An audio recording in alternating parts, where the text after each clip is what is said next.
Israel startups కి ఒక స్వర్గం లాంటిది. ఒక పక్క ఇంతమంది శత్రువులున్న ఈ చిన్న దేశం నుంచి వచ్చే స్టార్టప్స్ ప్రపంచాన్ని ఏలుతున్నాయి. వరల్డ్ లో ఫస్ట్ మొబైల్ మోటరోలా తయారైంది ఇజ్రాయెల్లోనే. వాయిస్ మెయిల్ టెక్నాలజీని డెవలప్ చేసింది ఇజ్రాయిలే. మొట్టమొదటి కంప్యూటర్ వైరస్ ని తయారు చేసింది వీళ్లే. వీళ్ళు తయారు చేసిన మొబైల్ ఐ అనే కంపెనీని 2017లో ఇంటెల్ కొనుక్కుంది. వీళ్ళు తయారు చేసిన వేజ్ అనే గూగుల్ మ్యాప్స్ లాంటి కంపెనీని 2013లో గూగుల్ కొనుక్కుంది. ఇవే కాదు, Waze, Wix, SodaStream, Fiverr లాంటి స్టార్టప్స్ అన్నిటికీ పుట్టినిల్లు ఇజ్రాయిల్. అంతేకాదు ఐబిఎం, మైక్రోసాఫ్ట్, గూగుల్, యాపిల్ లాంటి ప్రపంచంలోని టాప్ కంపెనీల్లో 50% కంపెనీలు తమ R&D సెంటర్స్ ని ఇజ్రాయిల్లో స్టార్ట్ చేశాయి. గ్లోబల్ స్టార్టప్ ఎకోసిస్టమ్ ఇండెక్స్ లో యుఎస్, యూకే తర్వాత ఇజ్రాయిల్ 3వ ప్లేస్ లో ఉంది. మనం 20వ ప్లేస్ లో ఉన్నాం. ఇజ్రాయిల్ డెవలప్ అవడానికి మరో మెయిన్ రీజన్ ముసాద్. మనకు రా ఎలాగో ఇజ్రాయిల్ కి మూసాద్ అలాగా. మూసాద్ అంటే మరణం అని అర్థం.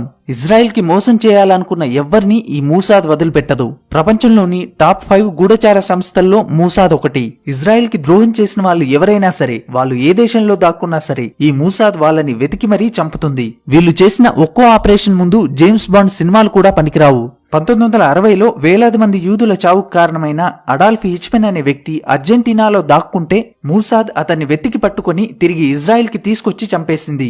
1972లో 11 మంది ఇజ్రాయిల్ ఒలింపిక్ ప్లేయర్స్ ని పాలస్తీనా ఉగ్రవాదులు చంపేస్తే అందుకు కారణమైన ప్రతి ఒక్కరిని వెతికి చంపింది మూసాద్. 1976లో 94 మంది ఇజ్రాయెల్ ప్రయాణికులున్న విమానాన్ని టెర్రరిస్టులు హైజాక్ చేస్తే 90 నిమిషాల కంటే తక్కువ టైంలో ఇజ్రాయెల్ ఆర్మీ వాళ్ళని రక్షించడానికి మెయిన్ రీజన్ మూసాదే. రీసెంట్ గా ఇరాన్ కి చెందిన న్యూక్లియర్ సైంటిస్ట్ ఫక్రీజాదేను అతని భార్యని జస్ట్ 3 నిమిషాల్లోనే రిమోట్ కంట్రోల్ గన్ని యూజ్ చేసి చంపింది మూసాదే. ఇలా ఒకటి కాదు, రెండు కాదు, ఇజ్రాయెల్ దేశానికి ఎప్పుడు సమస్య వచ్చినా దాన్ని క్లియర్ చేయడంలో మూసాద్ ముందుంటుంది. అందుకే మూసాద్ వరల్డ్ లోనే టాప్ 5 గూఢచార సంస్థల్లో ఒకటి. Last, Israel cyber security. ఈ చిన్న దేశంలో ఇప్పుడు దాదాపు 500కు పైగా సైబర్ సెక్యూరిటీ కంపెనీలున్నాయి. ఈ ప్రపంచంలో 7,000 కోట్ల కన్నా ఎక్కువ విలువ చేసే సైబర్ సెక్యూరిటీ కంపెనీలు కొన్నే ఉన్నాయి. ఆ కొన్నింటిలో 33% కంపెనీలు ఇజ్రాయెల్లోనే ఉన్నాయి.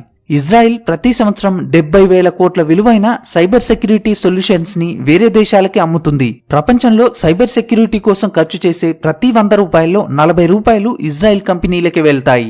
ఇజ్రాయెల్ ఇలా సైబర్ ప్రపంచంలో కింగ్ లా మారడానికి మెయిన్ రీజన్ ఇక్కడ హై స్కూల్లో కూడా సైబర్ సెక్యూరిటీని ఒక ఆప్షనల్ సబ్జెక్ట్ గా ఉంచుతున్నారు. ఈ దేశంలోని చాలా యూనివర్సిటీస్ అండర్ గ్రాడ్యుయేషన్ లోనే ఇంటర్నెట్ సైబర్ సెక్యూరిటీ కోర్సులని ఆఫర్ చేస్తున్నాయి. ఈ ప్రపంచంలోనే సైబర్ సెక్యూరిటీలో PhD ఇచ్చిన మొట్టమొదటి దేశం ఇజ్రాయిల్. కేవలం వీటిలోనే కాదు, ఇజ్రాయిల్ ని మన దేశంతో పోల్చింది కేవలం మీకు అర్థం కావడానికి మాత్రమే. దీన్ని తప్పుగా తీసుకోవద్దు. ఒక